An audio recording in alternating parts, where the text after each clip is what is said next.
जो दिवाली की छुट्टियां मनाने अपनी मौसी के घर कोच्चि जा रहा था।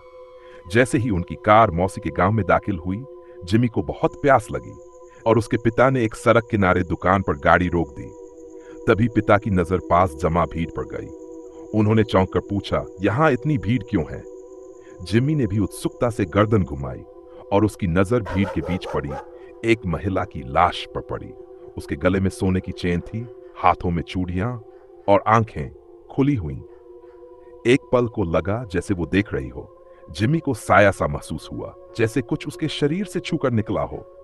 कुछ पल बाद सब कुछ सामान्य लगने लगा, लेकिन जिमी का ध्यान उस महिला की अंगूठी पर अटक गया, जो किसी तरह अब उसके पास थी। मौसी के घर पहुंचने के बाद जिमी का व्यवहार कुछ अजीब हो गया। सबको लगा कि वो उस लाश को देखकर डरा हुआ है, लेकिन असल में बात कुछ और थी। जिमी आईने के सामने खड़ा होकर वो कंगन पहनता और मुस्कुराता था।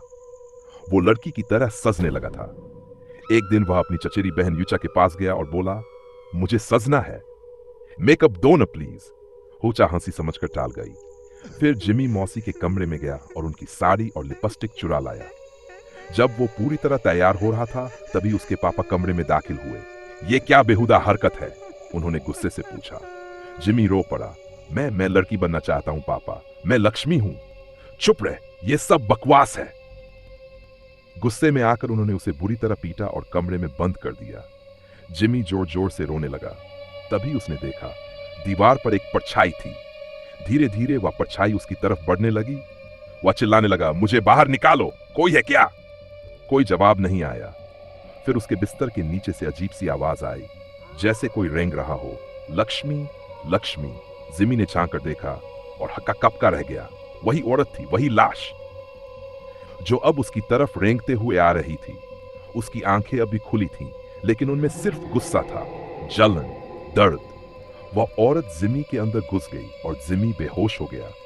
अगले दिन से जिमी पूरी तरह बदल गया था। वह कहता, मुझे लक्ष्मी बुलाओ, मैं लक्ष्मी हूं। कभी जोर जोर से नाचता, तो कभी एक कोने में घुटनों में मुंह छुपाकर रोने लगता।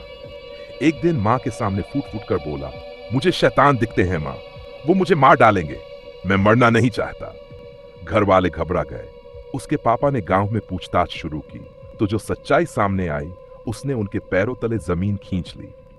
जिस लाश को उन्होंने सड़क पर देखा था, वो कोई और नहीं बल्कि जुजोस था, जिसने समाज की बंदिशों के खिलाफ जाकर अपना नाम लक्ष्मी रख लिया था।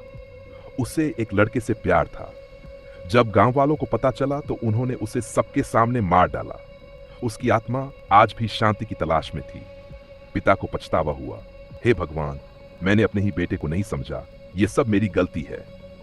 वो दौड़े घर की ओर, लेकिन तब तक बहुत देर हो चुकी थी। जिमी ने कमरे को अंदर से बंद कर लिया था।